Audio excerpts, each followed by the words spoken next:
पहलगाम हल्ल्यातील दहशतवादी हाशिम मुसा काश्मीरमध्ये साथीदारांसह जंगलात लपून बसल्याची माहिती सुरक्षा यंत्रणांकडून शोध सुरू. पाकिस्तानातील सूत्रधारांशी संवाद साधण्यासाठी दहशतवाद्यांकडे अल्ट्रा नावाच्या अत्याधुनिक डिव्हाइसचा वापर, तर जंगलातील रस्ते शोधण्यासाठी इंटरनेटशिवाय चालणाऱ्या मदत. भारताचा पाकिस्तानला आणखी एक दणका, पाकमधून कोणत्याही मालाची आयात होणार नाही. आर्थिक कोंडी करण्यासाठी भारताचा निर्णय, पाकच्या मालवाहू जहाजांना भारतीय बंदरावर बंदी. सिंधू नदीवर धरण बांधून पाणी अडवलं तर भारतावर हल्ला करू, बिथरलेल्या पाकिस्तानच्या संरक्षण मंत्र्यांकडून भारताला पुन्हा एकदा पोकळ धमकी. भारताने पाकिस्तानवर हल्ला केल्यास ईशान्येकडील प्रदेश ताब्यात घ्या, बांगलादेशचे माजी लष्करी अधिकारी फजलुर रहमान यांचं वादग्रस्त वक्तव्य.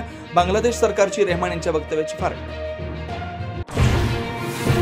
सर्व माजी मुख्यमंत्र्यांना बोलावलं, परंतु काहींना पक्षाचा कार्यक्रम वाटल्याने ते येणार नाहीत. शरद पवारांना कार्यक्रम निमंत्रणावरून अजित पवारांचं स्पष्टीकरण, तर कार्यक्रमाकडे महाविकास आघाडीच्या माजी मुख्यमंत्र्यांची ही पाठ. अजित पवारांच्या राष्ट्रवादीकडे माजी मुख्यमंत्र्यांचा सत्कार सोहळा, निमंत्रण नसल्यानं शरद पवार उपस्थित राहणार नाहीत, तर महाविकास आघाडीच्या माजी मुख्यमंत्र्यांची ही पाठ.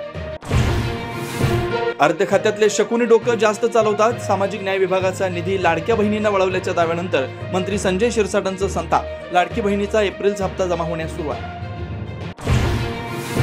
पुण्यातील कार्यक्रमाच्या निमित्तानं शरद पवार आणि उद्योगपती अदानी यांची भेट. पुणे विद्यापीठाच्या सायन्स अँड टेक्नॉलॉजी पार्कमधील कार्यक्रमामध्ये पवार आणि अदानी एकत्र. शिर्डीच्या साईबाबा संस्थाला धमकीचा ईमेल, मंदिर बॉम्बनं उडवून देण्याची धमकी, साई संस्थासह पोलीस यंत्रणा अलर्ट.